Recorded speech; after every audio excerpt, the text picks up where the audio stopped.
Alors, pour ne pas perdre ce qu'on fait, le document que vous êtes en train de travailler là, on va l'enregistrer, mais on va l'enregistrer sous un nouveau nom. C'est une bonne idée d'enregistrer régulièrement sous un nouveau nom. Ça régénère la structure XML du document. C'est-à-dire, c'est un document complexe. Les documents Illustrator et InDesign sont très complexes. Vous avez intérêt à les enregistrer régulièrement sous un nouveau nom pour régénérer la structure. Et également, l'intérêt, en faisant fichier enregistré sous et en changeant de nom, c'est que vous allez pouvoir, si vous faites une erreur majeure au niveau créatif ou au niveau technique, vous allez pouvoir récupérer la version d'avant du document. Donc ici, je vais renommer le document 121, j'appelle 122. Je vais l'enregistrer dans le dossier d'aujourd'hui, juste à côté du document 121 INDD. C'est acceptable. Voilà. Alors, je ne sais pas s'il y en a certains parmi vous qui avaient déjà touché à InDesign. Levez un peu la main. Ok. Est-ce que vous savez pourquoi, quand on a amené les images dans les blocs, les images se sont redimensionnées toutes seules à la bonne dimension pour remplir le bloc? Vous voyez l'astuce? Hein? C'est un bloc image. C'est parce que c'est un bloc image. Mais non. Il y a quelque chose de plus dans ce bloc image. Bon, écoutez, on va faire un petit test ici. On va faire un petit test. Vous allez dans la palette page et vous allez ajouter 2 pages dans le document. Donc, menu de la palette page. Vous avez le menu ici avec les 4 petites lignes. Vous allez demander insérer des pages. Vous allez insérer à la fin du document 2 pages. Donc, il faut indiquer ici à la fin du document. Il faut indiquer ici 2. Et alors ici, vous allez indiquer 100. 100 gabarits. Donc, les 2 pages vont être vides. Elles ne vont pas utiliser un des modèles de pages qui sont sur le dessus de la palette page. Ça va? OK. Là, vous avez 2 pages vides. Allez sur elles et vous allez créer un bloc image dessus. Donc, vous prenez l'outil bloc image. Voilà, vous créez un bloc image. Donc, voilà un bloc image. Vous pouvez en créer un deuxième sur l'autre page. Voilà. Donc là, je le crée un peu n'importe comment, le bloc image. Vous voyez, je n'utilise pas une structure. Les blocs roses, là, qui normalement doivent me servir à définir correctement les proportions.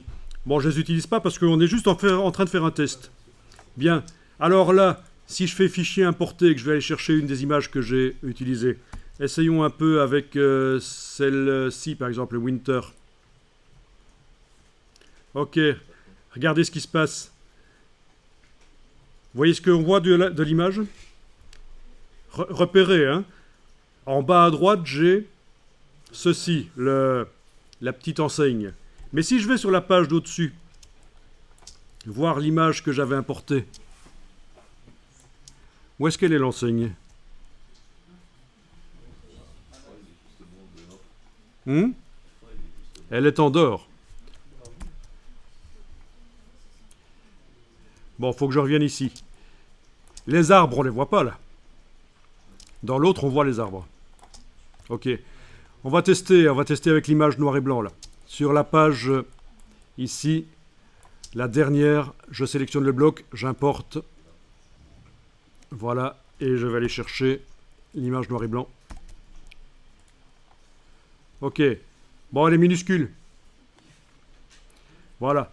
Donc, en fait, ce qui se passe, c'est que les blocs que vous avez utilisés sur les pages 24 et 25 sont pré-réglés pour que quand on met une image dedans, l'image se mette le plus grand possible dans le bloc sans être écrasée dans un sens ou l'autre. Donc les proportions sont gardées, conservées. Et donc c'est ça la différence. Normalement, des blocs images dans InDesign, quand on amène une image, il faut retravailler le bloc, il faut redimensionner l'image dedans, l'agrandir, la rétrécir. Eh bien, pas là. Alors, une fois que vous avez vu ça, vous allez pouvoir jeter les 2 pages que vous avez créées là. Vous cliquez là sur la page de gauche, majuscule clic sur la page de droite. Elles sont toutes les 2 activées. Vous cliquez sur l'icône de la corbeille. Voilà, elles sont parties. Non, elles vont partir quand on va cliquer sur OK. Voilà. Donc vous avez vu, hein, ces 2 pages qu'on a mises, c'était juste pour voir que quand on crée un bloc et qu'on amène une image dedans, ça ne se passe pas si bien que ça. Alors voilà l'astuce, je vous montre. Quand je sélectionne ici le bloc avec la flèche noire, le bloc ici, quand on va dans menu Objet, Ajustement, Options d'ajustement de bloc, on voit qu'il y a un pré-réglage. Avant même que j'amène l'image, c'était déjà comme ça. Elle est réglée pour remplir le bloc proportionnellement. Même chose pour l'autre. Donc ça, c'est une bonne astuce quand vous faites des mises en page. Et tous les blocs dans le gabarit sont prévus pour que quand vous amenez une image, elle s'agrandisse ou se rétrécisse pour remplir le bloc correctement. Donc le gabarit, les pages modèles, là, elles sont là pour vous aider. L'idée, c'est que voilà, vous n'avez pas énormément de temps pour apprendre InDesign, pour faire depuis le départ, depuis une page blanche, tout un document InDesign valable. Vous pourriez apprendre à faire un petit document InDesign un peu pourri, avec le peu d'heures qu'on a. Donc l'idée, c'est que vous pouvez faire comme certains professionnels, démarrer de documents existants. Il existe sur le web des templates qu'on achète. Je veux faire une brochure, je ne suis pas obligé de la faire depuis zéro. Je peux acheter un template et remplacer les images du template et les textes. L'idée, c'est un peu ça ici. Vous pouvez démarrer de ce document-ci et le faire évoluer grâce au gabarit et la manière dont on peut aussi construire et adapter à ses besoins les différentes choses qui sont là. C'est des choses qui seront vues.